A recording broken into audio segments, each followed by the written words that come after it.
Вітаю, шановные сябры. Сёння мы пагаворым пра культавую асобу ў гісторыі польскай і не толькі польскай культуры. Пагаворым пра чалавека аркестра, пра чалавека, які валодаў рознымі мовамі. Чалавек цэнтрам можа быць адным з цэнтраў прыцягнення каго была мяжа і паўзмежжа. Мяжа, якая часам балюча падзяляе народы, а часам насуперак усяму іх лучыць і робіць своеасаблівымі, робіць непаўторнымі, робіць не такімі, як рэшта свету. Пагаворым пра фантастычнага падарожніка, пагаворым пра выгнанца, пагаворым пра вязня, пагаворым пра чалавека, які супрацоўнічаў з рэжымамі і быў персонай нон-грата для рэжымаў, і гэта ўсё адзін і той жа чалавек. Пагаворым пра Мельхіора Ваньковіча. Пагаворым у знакавым месцы ў музеі літаратуры ў сэрцы Варшавы на Староўцы, у музеі літаратуры імя Адама Міцкевіча. Пагаворым на выставе, прысвечанай візуальнай фотаграфічнай іпастасі знакамітага рэпарцёра, часам гаворым бацька польскага рэпартажу Мельхіор Ваньковіч. Пагаворым з выбітным спецыялістам, які з перша крыніцы выдасць нам унікальную інфармацыю. Спадзяюся, мы пачуем штосьці раней, чым шырокі польскі чытач гэта прачытае, бо мой суразмоўнік, гуманіст, філолог, літаратуразнаўца, доктар гуманітарных навук Лукаш Гарбаль, даследчык польскай літаратуры, публіцыст, літаратуразнаўца, аўтар манаграфіі, між іншага, пра Фердыдурка Вітальда Гамбровіча, чалавек, які падрыхтаваў фантастычную даследаванне жыцця і творчасці Мельхіора Ваньковіча, якая з'явіцца толькі ў восені. З'явіцца ў выдавецтве «Чарне», з'явіцца пад назваю «Жыццё на кратары», што ёсць алюзіі да творчасці аўтара, але адначасова і наш сённяшні стан вельмі добра перадае. Вось жа прашу любіць і шанаваць. Мы будзем размаўляць двума мовамі, па-польску і па-беларуску, з панам Лукашем Гарбалем. Tak, ale świetnie się rozumiemy, mówiąc w swoich językach, bo Wańkowicz, tak jak pan powiedział, to jest człowiek orkiestra i człowiek, który może łączyć, ponieważ on czuł to skomplikowanie, czuł to wszystko, co my czujemy, że jesteśmy sobie bardzo bliscy i możemy się nawzajem dogadać, po prostu mówiąc po swojemu, że nie ma tutaj przeciągania na jedną czy na drugą stronę. A Wańkowicz był kimś, kto dzisiaj wymaga przypomnienia, bo faktycznie on jest ojcem polskiego reportażu, tak jest nazywany, tak jest traktowany. Był także ojcem polskiego marketingu z hasłem cukier krzepi, czy które trawestowano na wódka lepiej i tak dalej. Różne tutaj były przykłady. No ale Wańkowicz został dzisiaj trochę zapomniany, a przez to, że był człowiekiem orkiestrą, który był reporterem, fotoreporterem, pracownikiem reklamy, pisarzem, który wydał wspomnienia o swoich domach rodzinnych, to jedno. Ale on jako reporter uczy nas unikania dezinformacji, bo on sam ze swojego życia utworzył trochę mit. W bardzo przemyślny sposób wspominał to, co się działo, pewne rzeczy przemilczając, pewne nie dopowiadając, pewne troszeczkę inaczej wspominając niż wynika z innych źródeł. I to jest niesamowicie ciekawe, żeby próbować rozplątać ten rojst, ten gąszcz, w którym miesza się prawda i fikcja.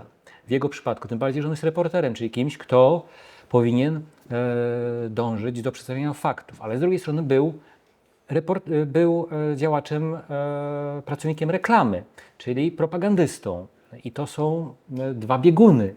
Także tutaj jest to ktoś niezwykły na dzisiejsze czasy, kiedy mamy całą masę dezinformacji, fake newsów. On traktował swoje życie jako produkt trochę. Chciał, tak jak na Instagrama, wrzucić z tej lepszej, w lepszym filtrze przedstawić. Ja w książce i tutaj na wystawie pokazujemy bez filtra. Staramy się dojść do tego, jak było naprawdę. I to jest coś niezwykłego, żeby dzisiaj, kiedy są te media społecznościowe, które nas terroryzują, kiedy wpadamy w jakieś bańki, żeby pokazać tę rzeczywistość wielowymiarową. Zresztą sam Wańkowicz jako reporter też do tego dążył, bo chciał pokazać na różne sposoby dotrzeć do tej rzeczywistości. Tylko że jest to skomplikowane, bo on w jednym tekście pisał, rzeczywistość jest biała, w drugim rzeczywistość jest czarna, w trzecim rzeczywistość jest czerwona i oczekiwał, że czytelnik sam sobie zbierze te wszystkie jego teksty i wtedy tę całą rzeczywistość pozna. I czasem to budziło różne problemy. Bardzo rzadko się zdarzały takie sytuacje jak na jednej z fotografii, kiedy był w 1956 roku w Warszawie propagandowy Pałac Kultury i Nauki imienia Stalina, który był wówczas fotografowany tysiącami razy, skontrastował z wypaloną wciąż 11 lat po wojnie kamienicą po II wojnie światowej. Z lewego boku już to, co propagandysty nie chcieli bać. Tak, bo propagandyści jednej strony chcieli pokazywać tylko to białe, tej drugiej tylko to czarne, on chciał pokazać jedno i drugie, że to jest właśnie cała rzeczywistość. I to myślę, że jest w nim absolutnie fascynujące. I to jest coś na dzisiejsze czasy bardzo warte przypominania. Tym bardziej, że on sam stracił swoją ziemię rodzinną. Pochodził z Nadberyzyny, z rodziny, która kilkaset lat mieszkała na tamtych... Власне кажучи, з маєтка Калюжичі, у широкім, Калюжице у широкім сенсі Меншчына, у вузейшым сенсі Игуменшчына. Игумен – гэта сённяшні Чэрвень. Сёння б сказалі з Чэрвеньскага района у шырокім сенсе, з тэрыторый былога вялікага княства літоўскага і спадчыннікам гэтых земляў ён сябе адчуваў. Цікава, што мой шаноўны соразмоўнік гаворыць, у нас синхронныя матывы. Палякі мусяць пераадкрываць, нанова адкрываць для сябе Ваньковіча. Для беларусаў прозвішча Ваньковіч, назвіско Ваньковіч гучыць цалкам і цалкам знаёма, толькі першая асацыяцыя ягоны блізкі сваяк, знакаміты мастак Валенты, Валентин Ваньковіч. Дайшло калісьці да анекдота. Польскія партнёры нам, прадстаўнікам беларускага ПЭНа, беларускага незалежнага саюза пісьменнікаў, прапанавалі постаць, фігуры, які мог бы быць патронам літаратурнай узнагароды. І прапаноўвалі Мельхіора Ваньковіча. Сярод прысутных беларусаў палова не ведала фактычна, пра якога Ваньковіча вядзецца. Асацыявала з Валентыем. То бок мы адкрываем фактычна нанова, але таксама і ў беларускамоўнай перакладной постаці. Адным з дадатковых сённяшніх матываў нашай размовы з'яўлення кнігі ўспамінаў, кнігі «Шчанячыя гады» у перастварэнні Езэпа Янушкевіча, кнігі, якая не належыць да рэпарцёрскага трэнду, хутчэй мемуарнага. Гэта згадкі, гэта ўспаміны.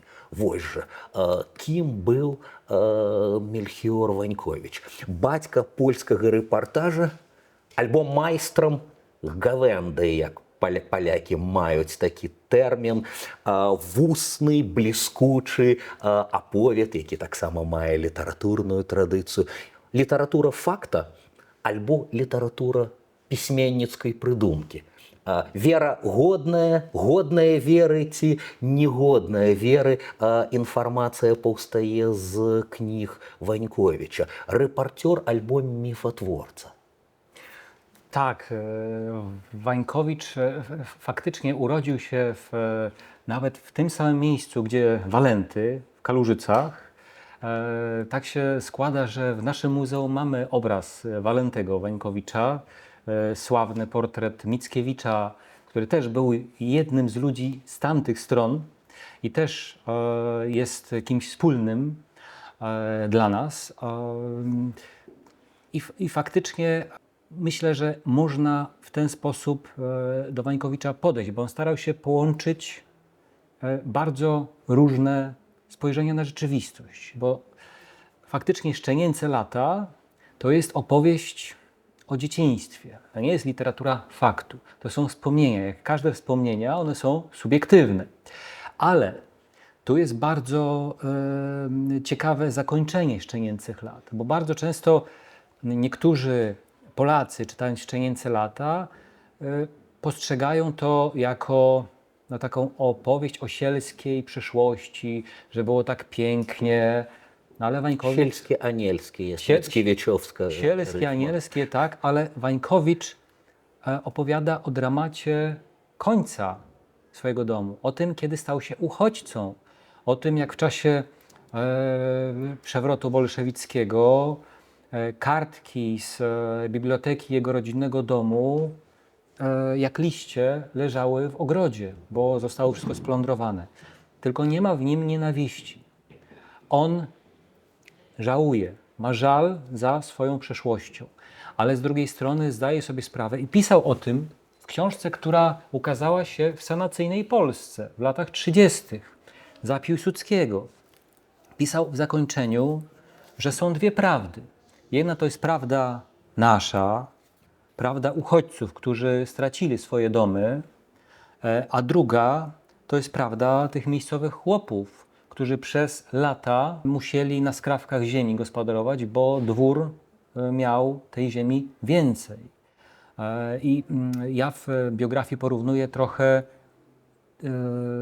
tę ówczesną przestrzeń do statków, dworki, które były statkami na wielkiej przestrzeni białorusko-żydowskiej, tak? Patrząc też jak wówczas to wyglądało. Wańkowicz zdawał sobie z tego sprawę i pisał we wspomnieniu, że to nie jest tylko takie sielsko-anielskie, jak to kiedyś było lepiej i że trzeba do tego wrócić. Nie. On widział, że było to nieuniknione, że chłopi powinni mieć więcej ziemi i od początku włączył się nawet politycznie w działalność.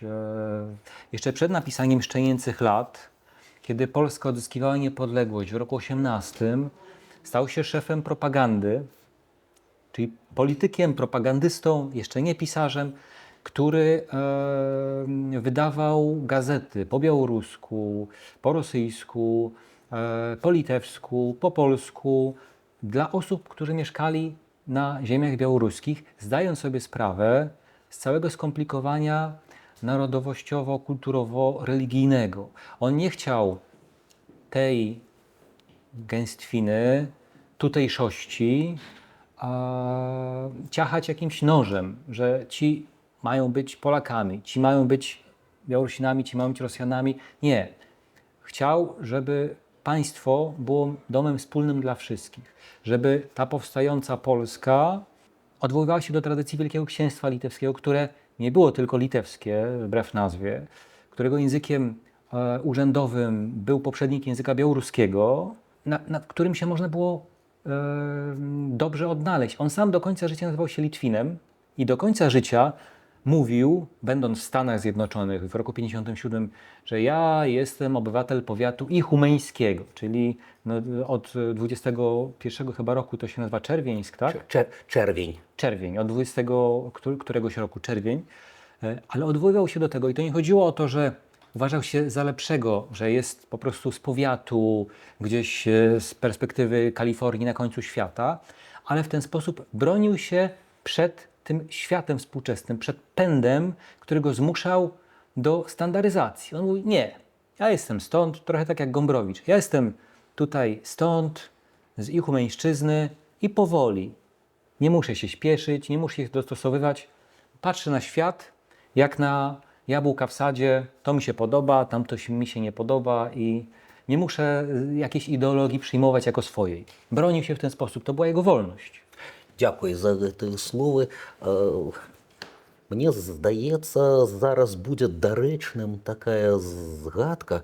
Сапраўды, з аднаго боку людзей нельга раздзяліць палякаў, беларусаў, літоўцаў, габрэяў, якія жылі на гэтых тэрэнах, у гэтых мясцінах, а з іншага боку гэта давала шмат узроўневасць пэўную, таксама стылістычную. Ваньковіч мог дазволіць сабе міжмоўныя каламбуры, калі на адной мове слова азначала штосьці адно, а на другой уже зусім іншае. Вельмі міла згадвае старэйшага свайго сучасніка Ваньковіча наш класік Максім Танк, згадвае сваю беларускамоўную вечарыну, на якую таксама прыйшло шмат палякаў, і адзін з арганізатараў, уласна Мельхіор Ваньковіч, дапамагае яму з перакладам. У нейкі момант Максім Танк ужывае фразу «нельга тужыць».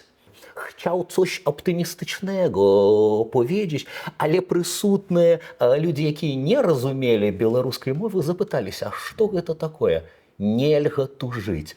А Мельхіор Ваньковіч адразу знайшоўся з адказам.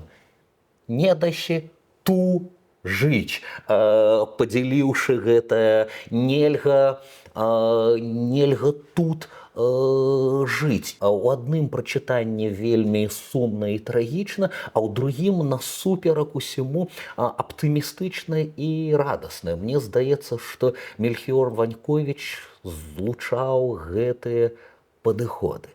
А калі мы ўжо пра Танка, Ваньковіча, беларускія матывы, прыгадваецца Мінск, які шмат разоў вяртаецца яму у біяграфіі. Ці можаце вы, пані Лукашу, распавесці пра тое, як зноў і зноў у розных прыгодах Мінск прысутнічае ў біяграфіі Ваньковіча? Mińsk był najbliższym Wańkowiczowi miastem tak naprawdę, no bo Kalużyce to był dworek wśród lasów, tam 3/4 powierzchni to były lasy, bagna, rzeki.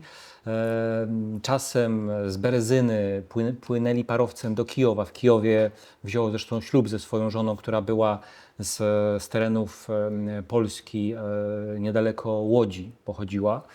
Spotkali się na studiach w Krakowie, za granicą wówczas, tak? No bo Kraków dawał możliwość studiów po polsku, czego nie można było robić Wańkowiczowi wtedy w granicach Imperium Rosyjskiego. Ale w Mińsku jego brat Witold miał mieszkanie i tam razem z Zofią w roku 1917, w roku 1918 spędzili bardzo dużo czasu, dlatego że kiedy wybuchła I wojna światowa, Zofia była, późniejsza żona Wańkowicza, była w Warszawie, front się posuwał coraz bardziej na wschód i zachowały się listy, które Wańkowicz, Melchior pisał w kawiarni.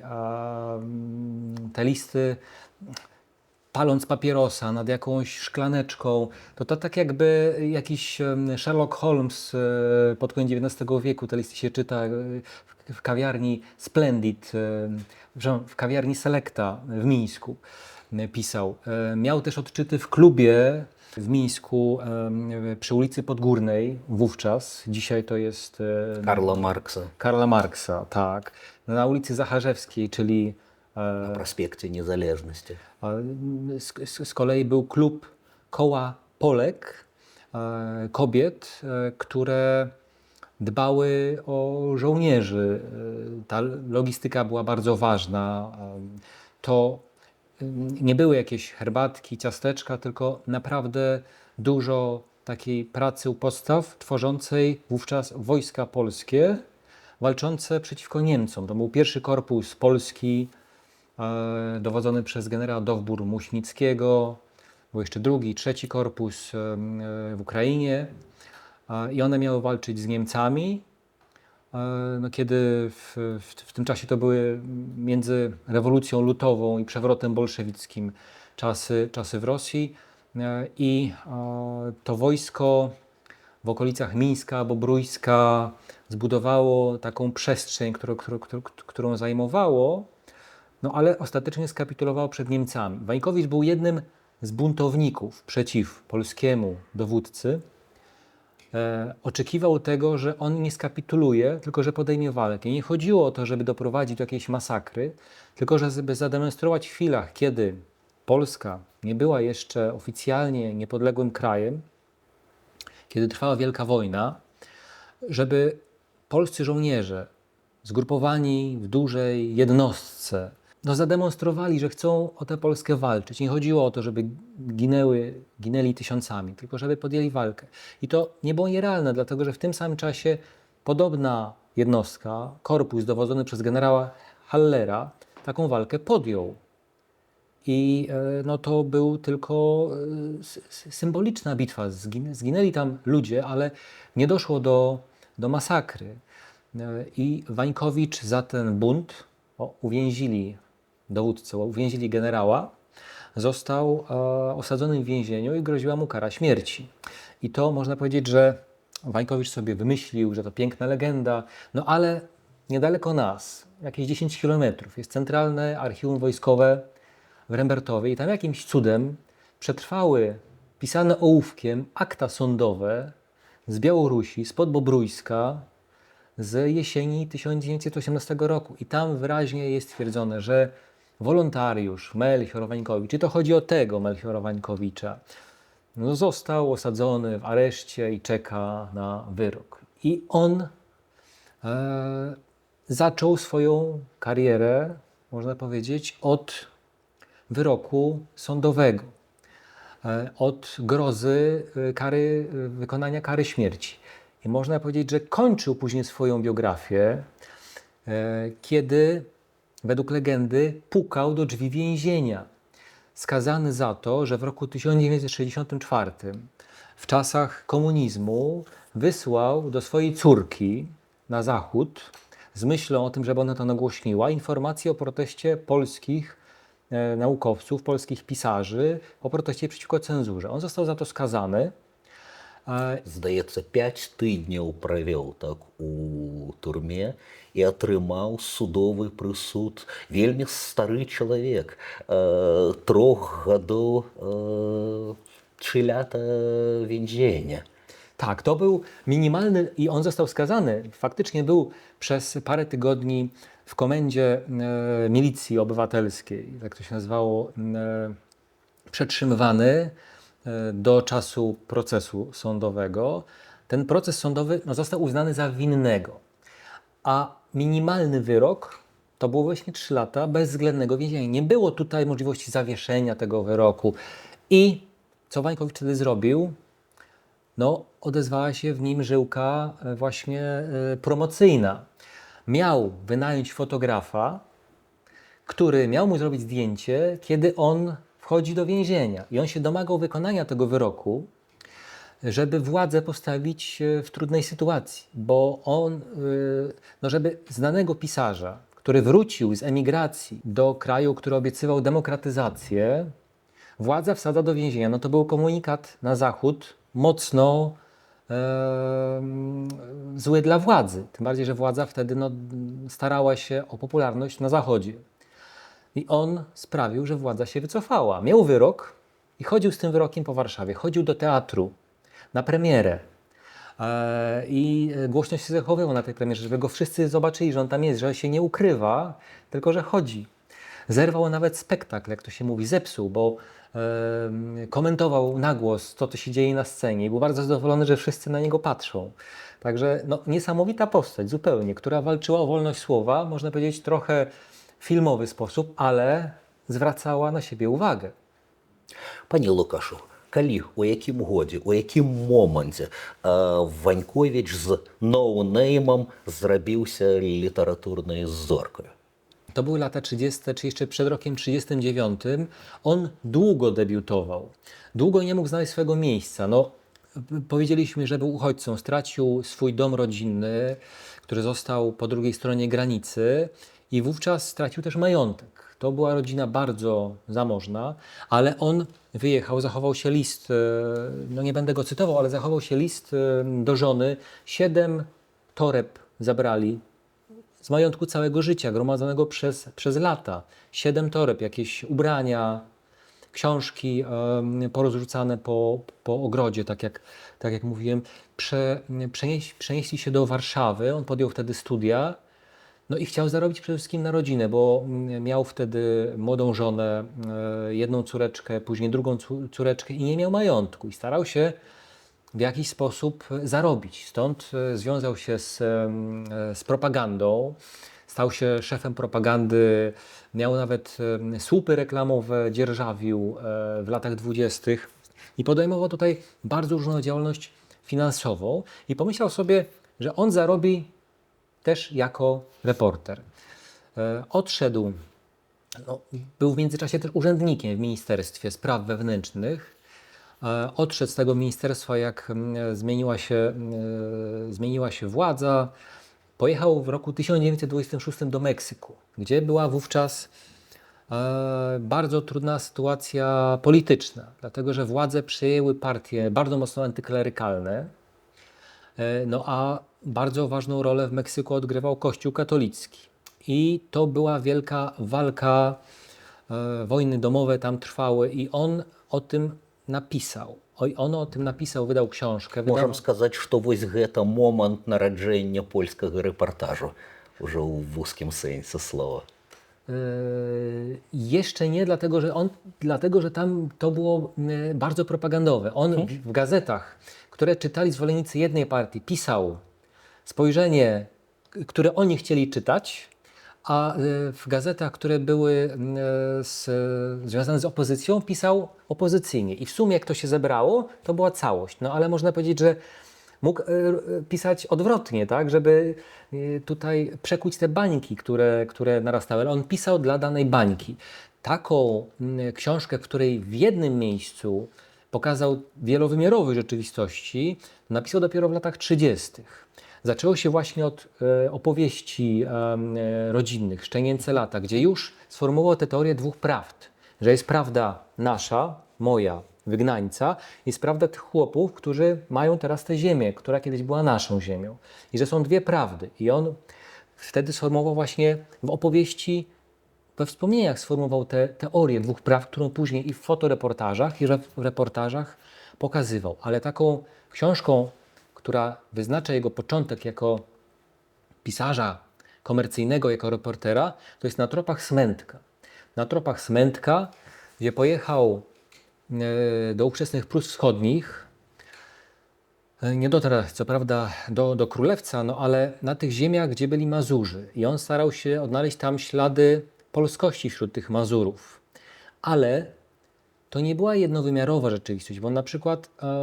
Наколькі я помню, гэта была інтэлектуальная кантрабанда па-свойму, бо нямецкі бок павінен был яму дазволіць, і для немцаў ён мусіў напісаць адну кнігу, тады як з мэтай галоўнай ён ехаў, паказваючы польскую меншасць пад нямецкім, так бы мовіць, панаваннем, і напісаў тое ўрэшце рэшт, што напісал. Але немцы маглі б і не пусціць яго, каб ведалі, з якой мэтай.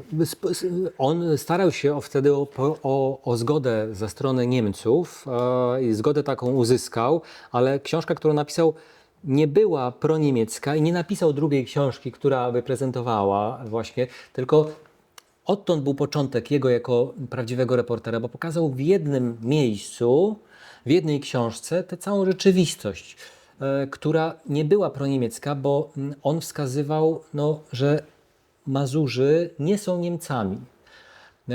Ale to też nie była propaganda, w tym sensie, że on widział też złe strony, nie idealizował Mazurów.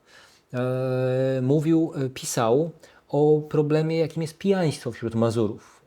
I jego książka miała cel taki, żeby obudzić polskie władze do tego, żeby o tych Mazurów się zatroszczyli. Wprost napisał, że jego inspiratorem książki był Antoni Zalewski, jego dawny kolega z czasów Straży Kresowej, który wówczas był wicekonsulem w Allenstein, to znaczy w dzisiejszym Olsztynie. Był polskim wicekonsulem i on próbował w poufnych notatkach polskie Ministerstwo Spraw Zagranicznych alarmować, że ci Mazurzy są niszczeni, że trzeba się za nimi ująć. Bo Polska wówczas była w krótkich, dobrych relacjach z Niemcami. I ten polski urzędnik MSZ-u starał się powiedzieć, że nie można na ołtarzu dobrych stosunków w ogóle zepchnąć w niepamięć tych biednych ludzi, że trzeba się za nimi ująć. I te jego notatki poufne trafiały do kosza, nie były brane pod uwagę. No i co? Wziął Wańkowicza, swojego kolegę, który napisał to w odcinkach w gazecie, było czytane to w radiu, czyli docierało też do ludzi, którzy nie potrafili czytać. To wówczas było bardzo ważne. To tak jakby dzisiaj nagrywać filmiki na YouTubie dla tych, którzy nie czytają książek. No i wyszła książka, bardzo bogacie ilustrowana. Zdaється, 9 перавыданняў за некалькі To był гадоў. wielki bestseller, ale ważną rolę też taki zmysł marketingowy odegrał, dlatego że Wańkowicz pojechał do tej twierdzy militaryzmu ze swoją nastoletnią córką. Popłynęli tam na kajaki i zachowały się fotografie, gdzie ta córeczka ziewa pod namiotem. Dzisiaj też by się chciało razem z nią ziewnąć, bo to jest takie po prostu taka fotografia bardzo docierająca do zmysłów. Też by się chciało razem z nią ziewnąć. I też dzięki temu, że była ta nastoletnia współtwórczyni reportażu, z której trochę zrobił też współautorkę, dzięki temu, że to było w żywy sposób napisane, że to nie było tak z góry, z postawą wyższościową, tylko starał się pokazać tę całą rzeczywistość, że to trafiło wtedy do ludzi. A co niezwykłe, mam wrażenie, że właśnie podróż ta tropami Smętka do Prus Wschodnich obudziła w samym Wańkowiczu tęsknotę za rodzinną ziemią, bo on wtedy trafił w Wojnowie do klasztoru staroobrzędowców i opisał to spotkanie. To mu przypomniało, że on sam się modlił przed ikoną. On był katolikiem, ale modlił się przed ikoną. Dla niego to było naturalne, że się wszystko przeplata. I 2 lata później zaczął jeździć właśnie na Mińszczyznę, na te ziemie białoruskie, wówczas w granicach II Rzeczypospolitej. Może warto про это пару словаў сказаць. Мяжа, якая падзяляе, якая ёсць цэнтрам прыцягнення. Ваньковіч, які імкнецца дабрацца да сваіх родных мясцінаў, але так не до конца. З таго боку мяжы беларускі класік Якуб Колас такія ж самыя фантомныя болі адчувае пра падзеленасць Беларусі. Ён не можа да смерці сваёй маці з роднай маці сустрэцца, якая засталася па польскім баку мяжы. Як гэта перажываў Ванькович? No właśnie to jest paradoks, że ten rok 1918, kiedy Polska odzyskała niepodległość, oddzieliła go od jego rodzinnej ziemi. On się czuł obywatelem Polski, ale Polski tej, która odwoływała się do tradycji Rzeczypospolitej wielu narodów, w której było Wielkie Księstwo Litewskie, w którym też było wiele narodów, wiele etnosów, religii, kultur, do takiego miejsca wspólnego. Dla niego Polska to nie było coś nacjonalistycznego w takim wąskim sensie, że tylko Warszawa się liczy. Nie. Dla niego takim miastem rodzinnym to właśnie był Mińsk. To było, miasto, gdzie pisał liściki miłosne do swojej przyszłej żony. Tam po prostu to była jego ziemia. I ten rok 18 oddzielił go od tej ziemi. Stał się wówczas uchodźcą. Jego rodzinny dom został po drugiej stronie granicy. I ta granica była dla niego, to co staramy się pokazać na wystawie, była dla niego wielkim problemem, raną. On starał się do tej granicy dotrzeć, chociaż chociaż fotografią przejść na drugą stronę tej granicy. Ён гэта з выпраменьваннем радыё, да, Tak, параўноўвае. porównywał do tego, że granica jest jak rad, która wypala dusze i serca ludzkie, a także całe miasteczka, kiedy budynki nieodbudowane jeszcze po I wojnie światowej no, są w opłakanym stanie. Za chwilę okaże się, że wybuchła kolejna wojna i te ziemie jego rodzinne, on obserwował, że państwo traktuje je jako kresy. No jest to powiedzenie kresy. On na początku lat 20. pisał, że tam państwo polskie powinno wysyłać najlepszych ludzi. Nie traktować tego jako kolonii, możliwości zarobienia w jakiś sposób, tylko państwo powinno przyciągać taką siłą demokracji, dobrobytu, poszanowania praw. I on o tym pisał. Kilkanaście lat później, pod koniec lat 30. pojechał tam właśnie i pokazujemy to na wystawie. Te fotografie, kiedy przez 2,5 roku latem jeździł po ziemiach białoruskich, w granicach Polski, bo nie udało mu się dotrzeć na drugą stronę. Dotarł, ale tylko do Moskwy. Z Moskwy go już nie chciano wypuścić. Łatwiej było dotrzeć do Moskwy niż parę kilometrów do Mińska. Do Mińska się już po roku I na tym Moskwie zależało. Na tym Moskwie zależało, że owszem, okno wystawowe, stolica imperium, ale ziemie rodzinne nie. Ziemie rodzinne nie. I no właśnie on starał się to przełamywać. Korespondował z wieloma Białorusinami, z Tankiem. Jeździł na jajecznicę do Maszary. Opisywał, że jajecznicę razem jedli. Nie wiem jak to było, ale no, Wańkowicz tak napisał, że Мабыць, смакавала, калі згадвае. to najwidoczniej mu smakowała, tak, no, bo wspominał te jajecznice z iluś jaj. Ale w oficjalnych polskich pismach apelował do rządu, żeby zajęła się tymi ludźmi. Kiedy jechał obok Puszczy Nalibockiej, spotkał no, scenę taką bardzo smutną, to znaczy to w literaturze zdawało się, że to się spotyka, ale on to sfotografował.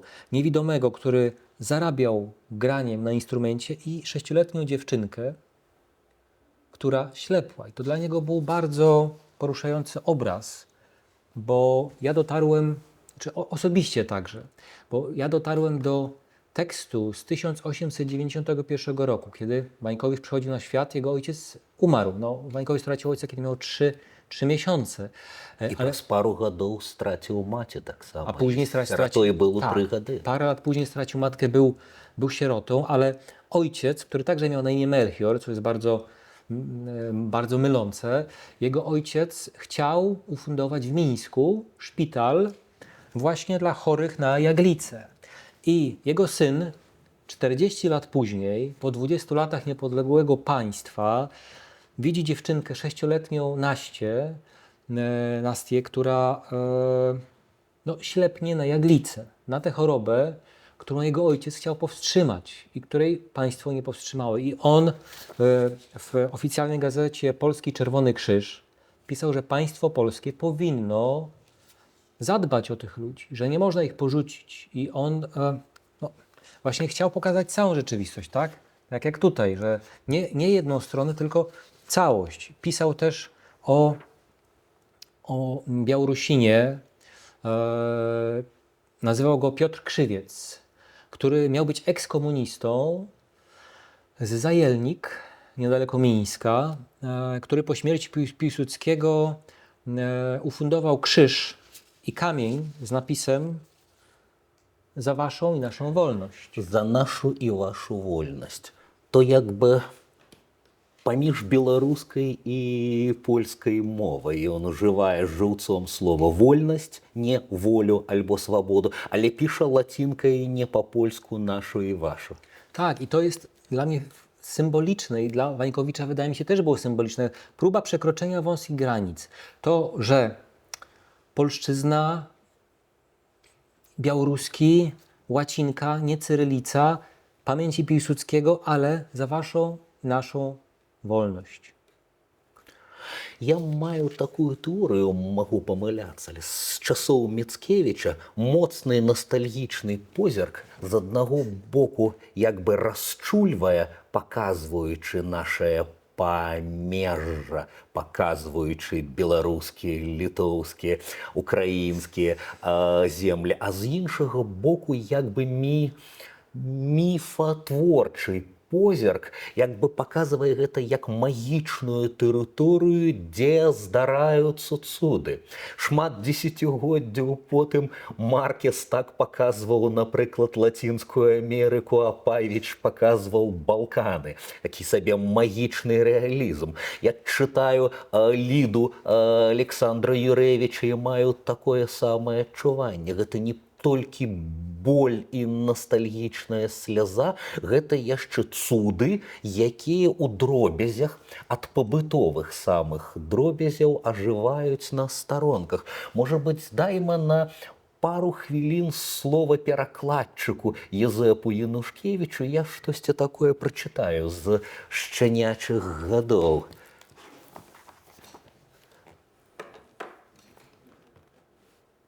На панадворку сярод выжлаў і сабачай галоты паважна хадзіў Журка, дужа разумны журавель.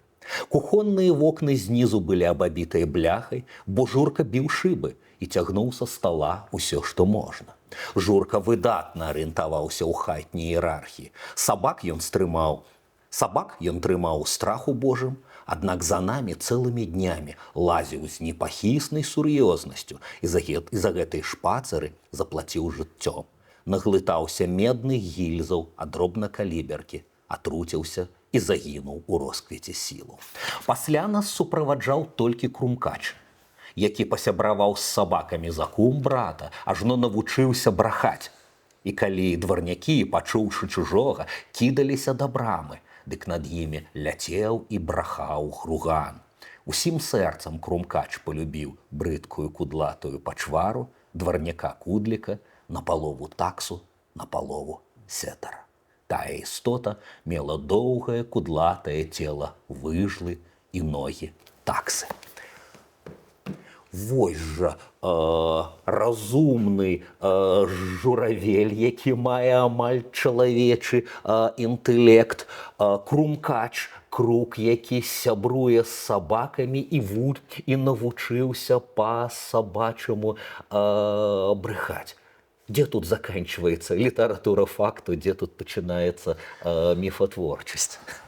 A literatura faktu to czasem można powiedzieć, że rzeczywistość jest mocniejsza i smutniejsza od literatury, bo na wystawie pokazujemy innego psa, którym zresztą Wańkowicz reklamował swoje reportaże, bo kiedy pojechał, tak jak rozmawialiśmy, pod koniec lat 30. na ziemię białoruskie, to przed pierwszym fragmentem jego reportaży w polskiej gazecie pojawiła się fotografia psa. Psa, o którym pisał, i jego też kierowcy, który prowadził samochód, i napisał, że to współtwórcy reportaży Wańkowicza, czyli pies. On po prostu doskonale czuł to, co dzisiaj na Facebooka, na Instagrama by też psem przecież się reklamowało, prawda? Coś takiego. 4 reportery i pies. Tak. Pisał o tym psie Gawle w późniejszej, w kontynuacji Szczenięcych lat, czyli w Zielu na kraterze. I fotografie tego psa są na wystawie, bo pies biegnący po białoruskiej wiosce, na którego miejscowi patrzą jak na jakąś właśnie poczwarę, nie wiadomo co to, bo to był pies bardzo taki nietypowy, to nie był taki wiejski pies, tylko to był bardzo rasowy Airedale Terrier, także to był bardzo taki rzadki pies wówczas. No i reklamował tym psem, fotografował go, zwierzęta były mu bliskie. I to nie jest literatura, tylko to jest fakt, ale jest bardzo symboliczny, że ten pies inny także przez tę historię został okrutnie potraktowany, bo został w roku 1939, kiedy z jednej strony na Polskę napadli Niemcy, a z drugiej Rosjanie. został zastrzelony ten pies pod Chełmem lubelskim za to, że gryzł tych żołnierzy sowieckich, którzy plądrowali bibliotekę w domu, w którym Wańkowiczowie, uchodzący z kolejnego domu, czyli uchodźcy już w drugim pokoleniu, z którym się zatrzymali. Ten pies został zastrzelony i to pokazujemy na wystawie, chociaż się zastanawialiśmy, czy dopowiedzieć tę historię, czy zostawić, no ale ona byłaby niepełna bez tego dopowiedzenia, że nie można tylko tak idyllicznie, o pies, pies i tutaj sobie ludzie kupują poczuwki, bo ładny pies faktycznie, no ale co się stało z nim później i to przez los zwierząt Wańkowicz też pokazywał no, ten dramat historii. On też opisywał bardzo często przez metaforę lasu. Opowiadał o Białorusi, o swoich ziemiach jako o lesie, o Polsce jako o lesie. I to, że trzeba pokazać cały ten las, obojętnie czy nam się podoba, czy nie, że tu jest rosochata gałąź, tutaj jakiś kikut, tu jakiś mech. Trzeba pokazać całość, a nie tylko równo zasadzone brzuski, tylko całość. Я думаю, што таксама наша размова была б няпоўная без такога матыву. Мы іншыя іпастасі згадваем: пісьменнік, журналіст, публіцыст, ідэолаг, рэкламшчык, вандроўнік, фатограф. Мельхіёр Ваньковіч – выдавец. Выдавецкая суполка Руй, Рой.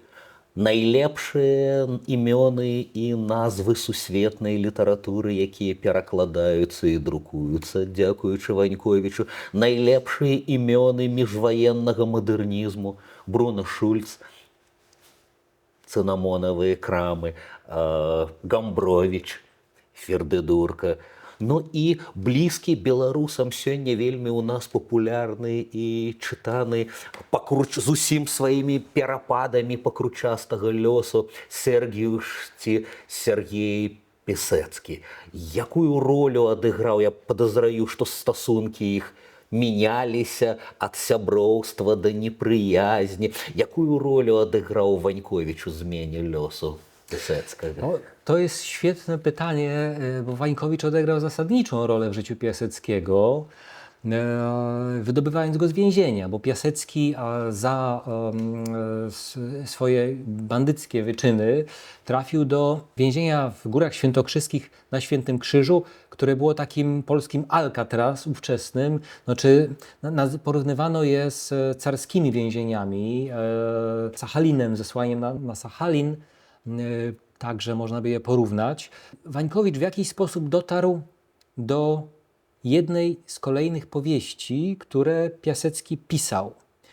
Nie wiem, jak on do tego dotarł, no ale przypuszczalnie przez znajomości, które miał w establishmencie ówczesnym. Ktoś mu powiedział: ale jesteś wydawcą, tutaj jakiś tam więzień, gangster coś takiego napisał, może to jest ciekawe. Przeczytał.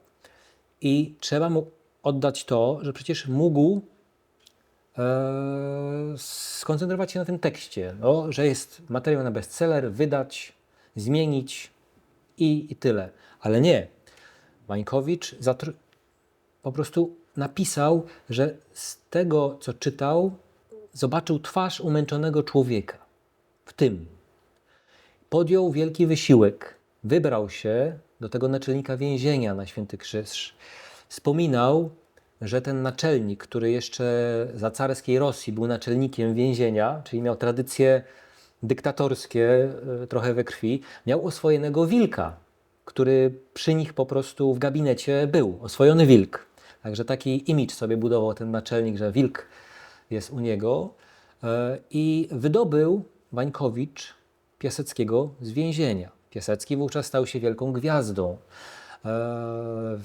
Rój, od roju pszczół, tak się nazywało, rój pszczół, tak jak rój książek, stąd nazwa wydawnictwa.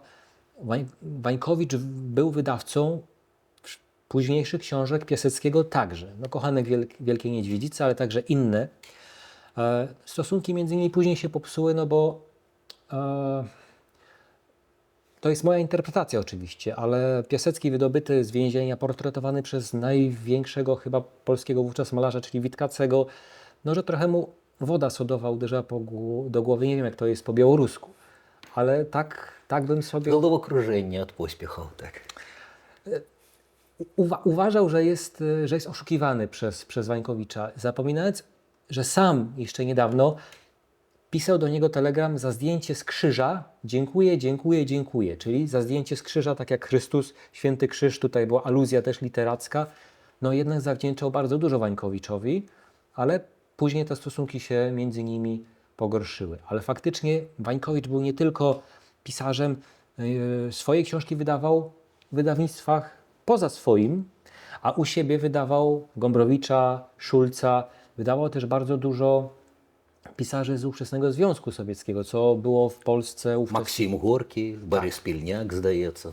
Tak, i wydał też Dostojewskiego i opatrywał te teksty swoimi wstępami. Także no, bardzo mu zależało na tym, żeby zbliżyć do siebie wschód i zachód. I on w ogóle Polskę, czy no, swoją rodzinną ziemię białoruską traktował jako miejsce spotkania, jako most między wschodem i zachodem. Sam wspominał, że modlił się przed ikoną,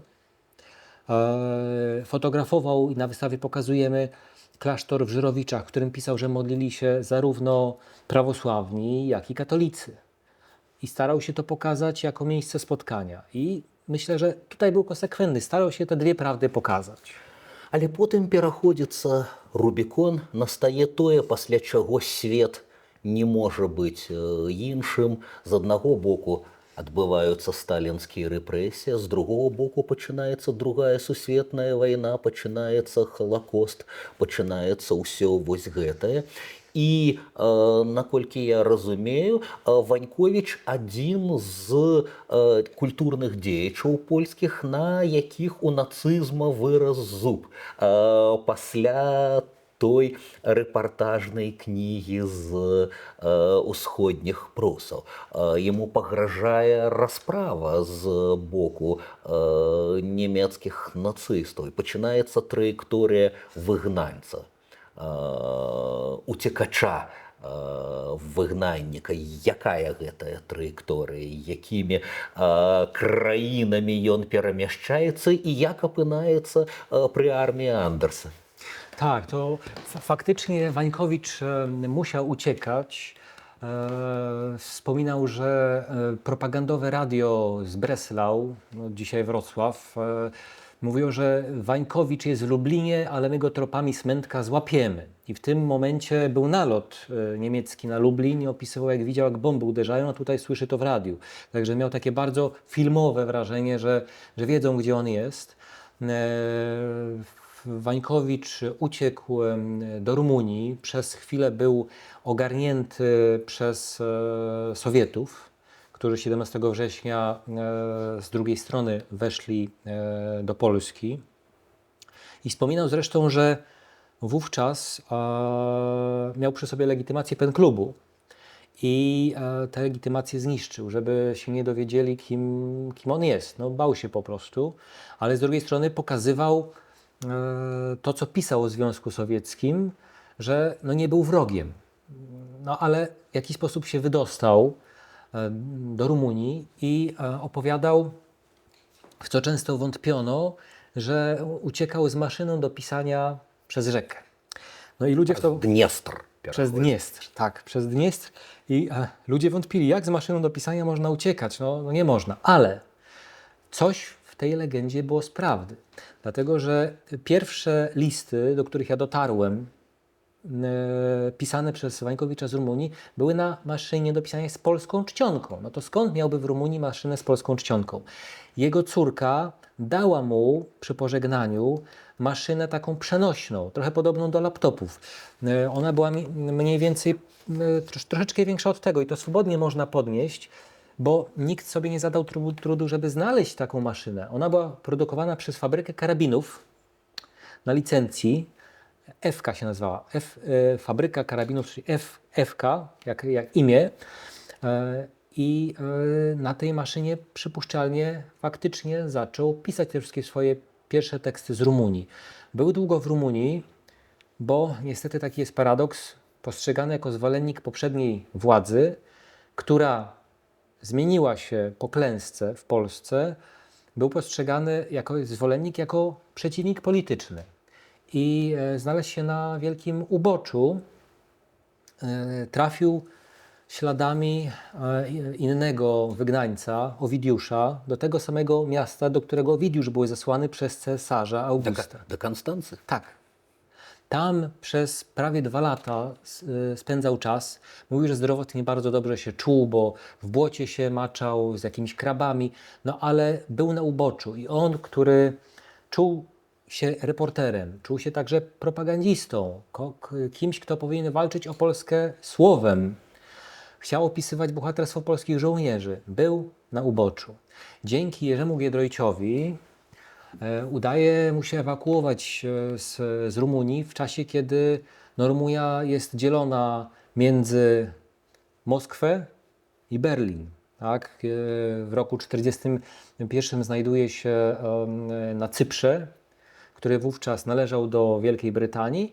No i jest kimś na zasadzie internowanego, że on to z ironią nazywał, że jest gościem jego królewskiej mości, że był w hotelu, mógł nic nie robić, no ale jemu tam było źle i on ucieka ze statku, znaczy nie skoczył dosłownie ze statku, ale kiedy statek miał postój w porcie, to po prostu sobie z niego wyszedł, nie wrócił. I wówczas w Palestynie przez jakiś czas bieduje, interesuje się tym, co tam się dzieje i pisał teksty o powstającym wówczas państwie żydowskim. Też to są niezwykłe zupełnie historie, bo na przykład rozmawiał z jednym z przywódców bojówek, uznawanym za terrorystów, Abrahamem Szternem, który pochodził z Suwałk. Także też te same ziemie dawnego Wielkiego Księstwa Litewskiego.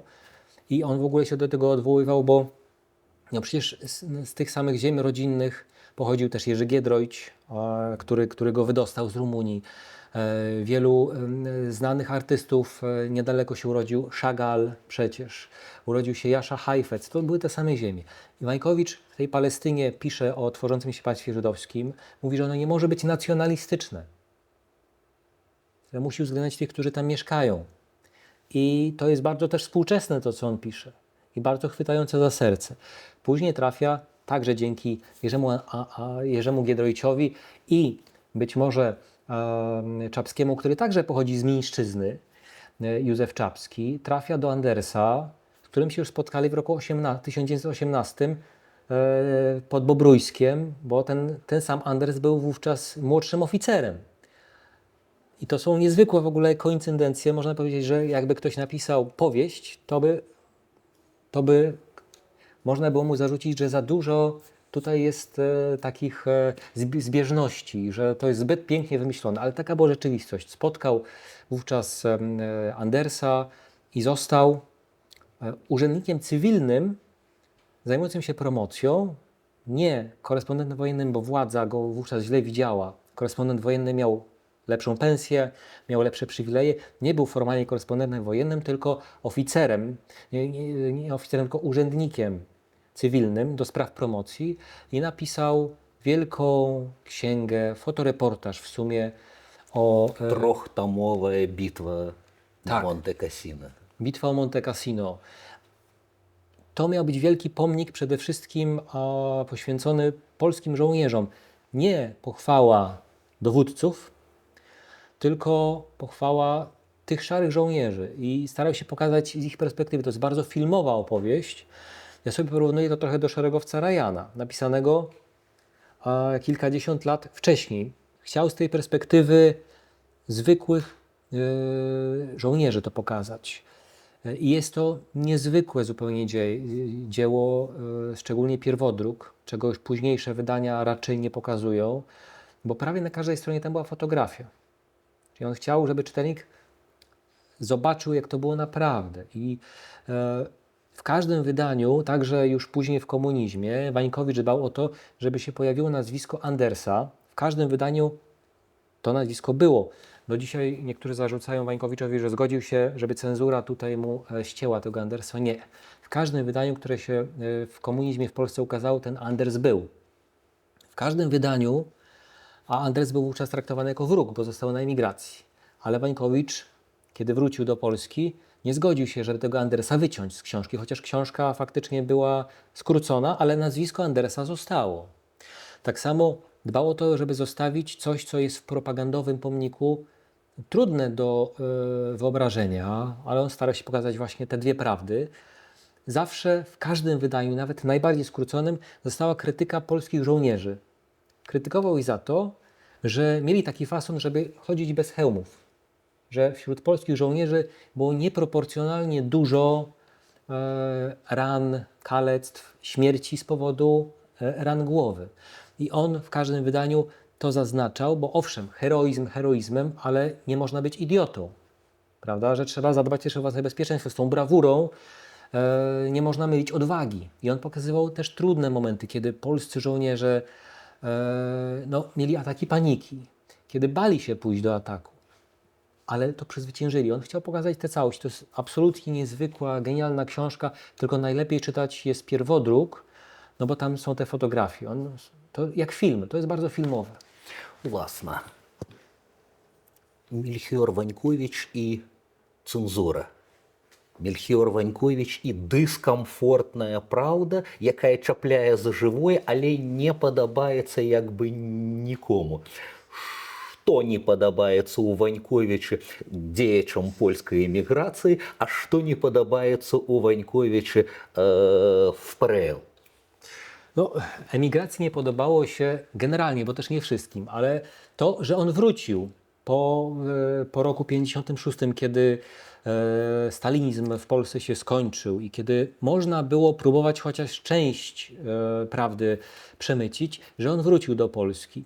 A z kolei władzom w Polsce nie podobało się to, że on chociażby starał się pisać dalej na emigracji i pisać o tym na emigracji, jak o tym Andersie, nie pozwalał sobie go wyciąć. I można powiedzieć, że on chciał, żeby te dwie nogi były. Nie chciał stać na jednej nodze, tylko na dwóch nogach. I trochę został w ten powrót do Polski, można powiedzieć, wrobiony, bo na emigracji został poddany wielkiej krytyce i nie miał już z tego zarobku. Żeby zarobić na życie, no to wrócił do tej Polski, ale starał się mówić to, co myśli, nie zmieniać, nie dawać jakiejś maski na twarz. Do tego Andersa nie pozwolił sobie wyciąć. No to są fakty, no, że po prostu jest.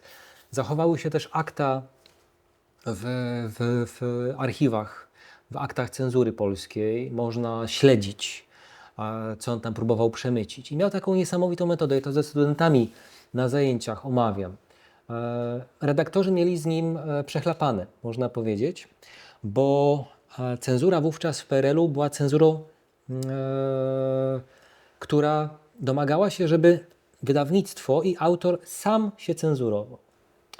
Nie było tak jak kiedyś, że były białe plamy sławne, że coś się ukazało i wtedy to trzeba było zdjąć, tylko żeby autor myślał, co można napisać, żeby to przeszło. On To miał jest, taką... czym my увесь час сутыкаемся. Самоцензура, яка мацнейшая і ефектywniejsza Tak, to jest gorsze psychologicznie. On nie chciał się na to zgodzić.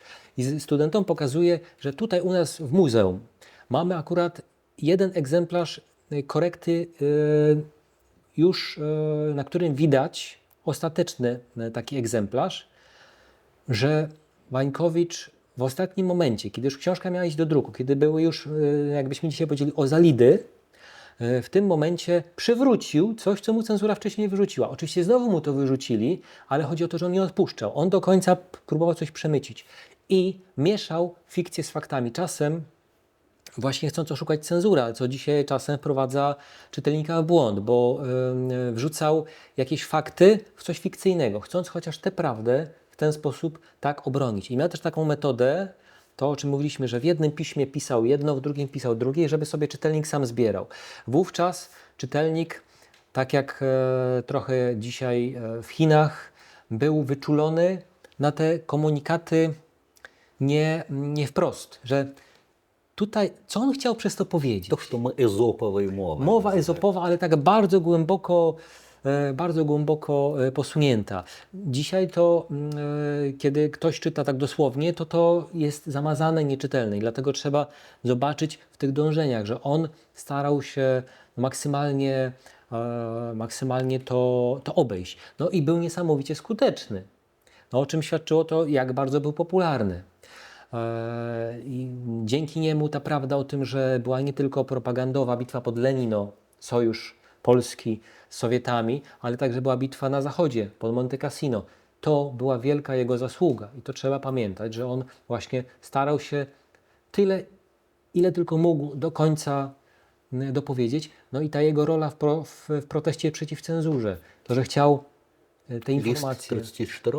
List 304, tak, informacje, o którym przesłał do swojej córki, że chciał to nagłaśniać. Cały czas widać. Ale to jednocześnie jest dramatyczna postać, wielowymiarowa. No ale myślę, że warta przypomnieć, szczególnie dzisiaj, przez te wszystkie wątki, o których rozmawiamy. Może все-таки докинем гэты мотыў пасляваенная геаграфічная як бы траекторія Ваньковіча. Лондон, Амерыка. Ну і як дайшло до таго, што амерыканскі грамадзянін ўсё вяртаецца ў сацыялістычную Польшчу?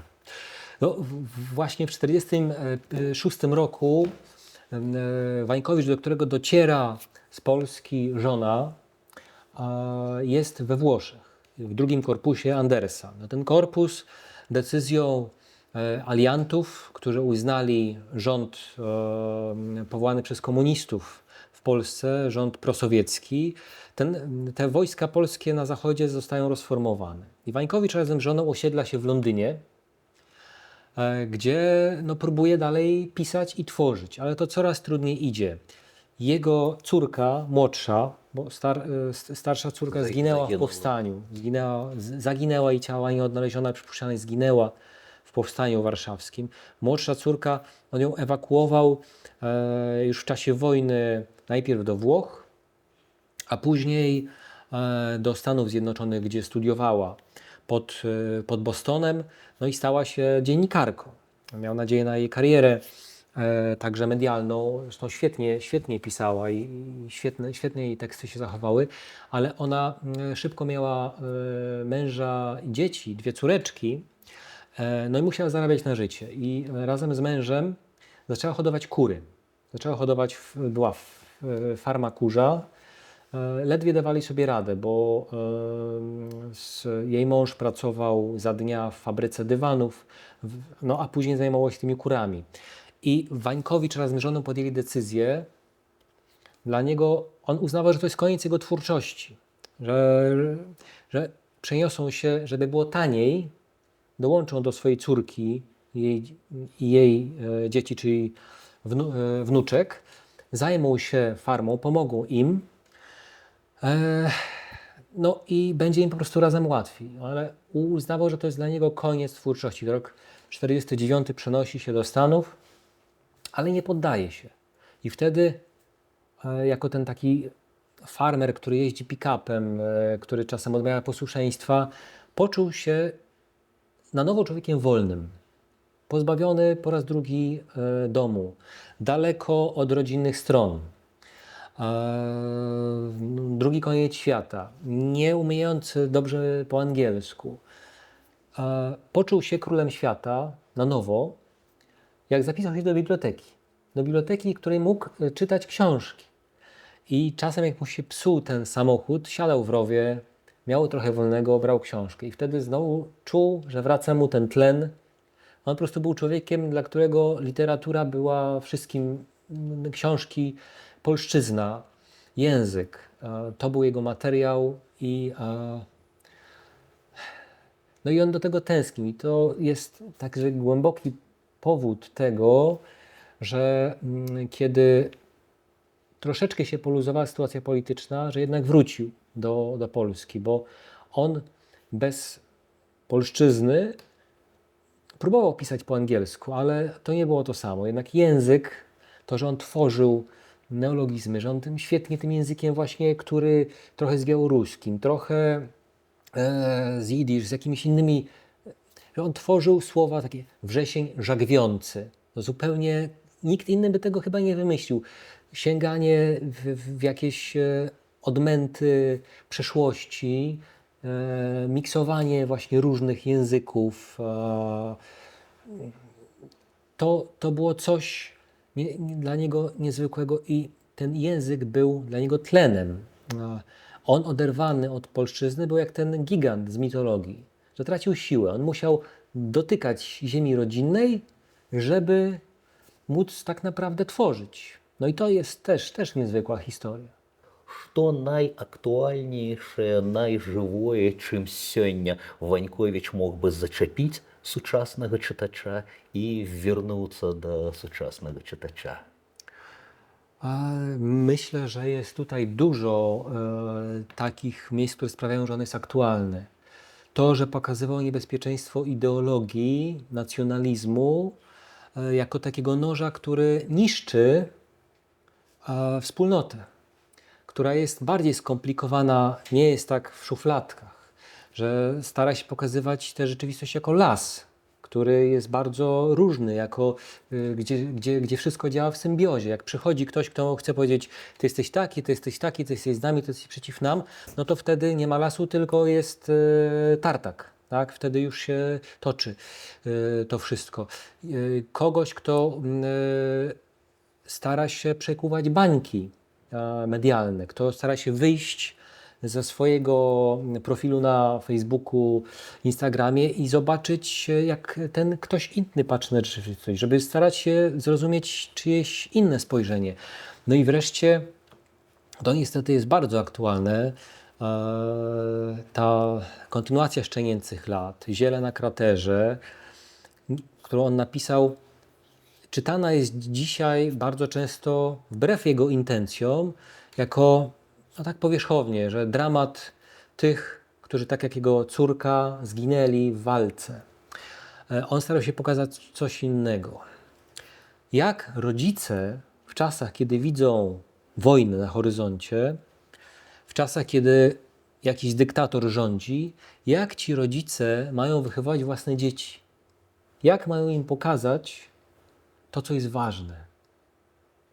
To jest bardzo poruszające, myślę, że to jest bardzo współczesne. Jak sobie radzić, będąc propagandystą, żeby pokazać tę rzeczywistość wielowymiarową, a nie tylko, że cukier krzepi, tak? On starał się też swoje ograniczenia przezwyciężać i myślę, że właśnie przez to, że on nie jest taką postacią wyciętą z papieru, tutaj niestety nie można zobaczyć jego całych wymiarów, tylko w 2D na tej ściance, ale że jest kimś wielowymiarowym, skomplikowanym, kogo warto sobie przypominać. Właśnie przez to, że stara się zrozumieć tego innego człowieka, a nie mówi i moje słowa są najważniejsze, tylko że stara się rozmawiać i zaprasza nas do tej rozmowy. Tak samo jak na tych fotografiach. Są fotografie białoruskich chłopów, którzy patrzą na niego. On stara się po prostu dotrzeć, przejść przez te granice. I to jest chyba coś bardzo aktualnego dzisiaj. Ці будуць таксама у выдавецтве чарным увосені фотаздымкі Ваньковіча у вашай кнізе? Raczej nie. To fotografie Wańkowicza są w katalogu do naszej wystawy, a tam będą fotografie, na których jest on, ale staramy się wybrać takie, żeby były zgodne z jego podejściem do pokazania całej rzeczywistości, czyli nie jednostronne, a z dwóch stron. Ale na pewno będzie białoruski las, który był dla niego ważny. On w roku 1910-11 w białoruskim lesie i ten las jako metafora rzeczywistości. Ляс і лёс – два вельмі падобныя словы. Ваньковіч можа быць вельмі актуальным і сённяшняму беларускаму чытачу у непростыя часы, якія мы перажываем, таксама падзеленыя мяжою. Адны у культурным падполлі ў сваёй краіне, так як найлепшыя палякі ў часах ПРЛ, другія раскіданыя па тых краінах, куды лёс эміграцыі, куды лёс выгнання нас занёс. Але пісьменніцкая інтэнцыя як бы сшываць гэта, лучыць гэта разам, пішучы эміграцыі, стрымаць кантакт і не даць палітыкам, ідэолагам усёй гэтай сістэме нас podzielić na cząstki. Właśnie, to świetnie Pan powiedział. A druga rzecz, widać, u najciemniejszej czasy zachować ironię, самоиронию и живий доступ, живое почуття гумору, яке блискуче дійниче. Tak, i to poczucie humoru było też białoruskie, bo w tych czasach najtrudniejszych, kiedy on był na emigracji, pisał do Jerzego Giedroycia, który uczył się w szkole w Mińsku, stamtąd pochodził, używał białoruskiego przysłowia, że tutaj ja jestem na tej farmie kurzej, nie mam czasu, żeby coś robić, nie mam możliwości zarabiania. Pan do mnie pisze, żebyśmy jakieś projekty wolności intelektualistów w Berlinie coś robili. No to ja powiem tak, jak znajomy powiedział znajomemu, który się topił. Top się, kumie, nie pomogę ci, top się spokojnie.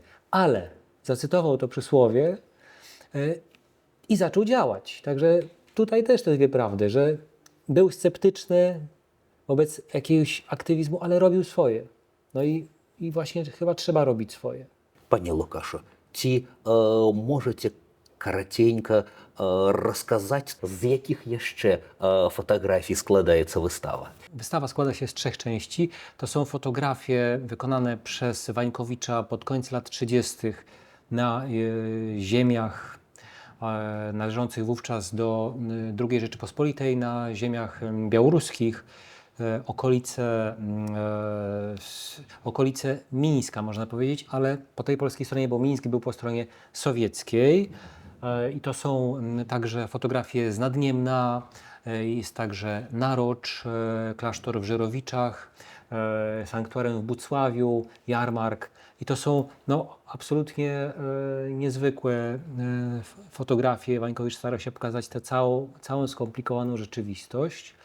Dla mnie one są osobiście najciekawsze na wystawie, ale mogą też zaciekawić fotografie po przyjeździe Wańkowicza pierwszy raz do Polski po wybuchu wojny. W roku 1956 był w Wielkopolsce, w Warszawie, w Krakowie, na Podhalu i także płynął kajakiem po Wiernej Rzece i te fotografie także są na wystawie. One są niezwykłym świadectwem historycznym, dlatego że Wańkowicz dotarł też do protestującego wówczas zakładu fabryki samochodów osobowych na Żeraniu i są plakaty propagandowe przeciwko twardogłowym w partii, na przykład są pomniki wdzięczności armii sowieckiej, są zupełnie niezwykłe tutaj ujęcia i stara się pokazać zarówno tłumy prorządowe, jak były dożynki, które wspierały władzę, jak i antyrządowe, kiedy były manifestacje religijne w klasztorze w Częstochowie na Jasnej Górze. No i zawsze starał się dostrzec dowcip, kiedy było wiele głów w propagandowych uroczystościach na stadionie dziesięciolecia Polski Ludowej, no to była tam widoczna jedna głowa i podpisał Łysina Cyrenkiewicza. Cyrenkiewicz to był wówczas premier, przywódca, no i ta łysina go najbardziej tam zafrapowała w tym ujęciu. I są też fotografie z końca lat 50. ze Stanów Zjednoczonych, kiedy razem z żoną próbowali zostać na Zachodzie, pisząc jednocześnie w kraju, co się nie udało, ale przez ponad rok pędzili taki żywot nomadów, starając się zdobyć granty, mieszkając w różnych fundacjach i pisząc w Polsce, ale zostali wmuszeni do tego powrotu. I myślę, że pokazanie Wańkowicza dzisiaj w Polsce przez obrazy, przez fotografie, specjalnie tutaj nie mamy szczegółów biograficznych. Chodzi o to, żeby młodzi ludzie, którzy dzisiaj, dla których obraz jest w sumie najważniejszy, żeby ten obraz ich przyciągnął do Wańkowicza. Po prostu, żeby przez obraz trafili do Szczenięcych lat, do Ziela na kraterze i do tej całej wielowymiarowej twórczości. Додам так само, что эта выстава існуе уже ў кніжнай постаці, у кніжным фармаце каталога у двухмоўных версіях па-польску і у беларускім перакладзе з вашым таксама даследаваннем у якасці прадмовы. Запрашаю беларускіх чытачоў знайсці і пагартаць. Вось жа, Жадаю, пане Лукашу, добрых чытачоў вашай біяграфіі, вашаму даследаванню Ваньковіча ўжо ў восені, а беларускіх чытачоў запрашаю на сустрэчу з шчанячымі гадамі, перастворанымі Ізэпам Янушкевічам па-беларуску. У цёмныя часы памятаем пра каламбур перавёртыш, як бы. Жиємо в часах, gdy nie da się tu żyć, ale tu żyć tak samo нельга, і хай добрая літаратура лучыць нас і дапамагае нам разам выжываць, даваць рады, заставацца сабою і заставацца людзьмі, калі так шмат сілаў хочуць нас расчалавечыць. Ваньковіч нам у дапамогу. Шчыры дзякуй, пане Лукаш, за размову.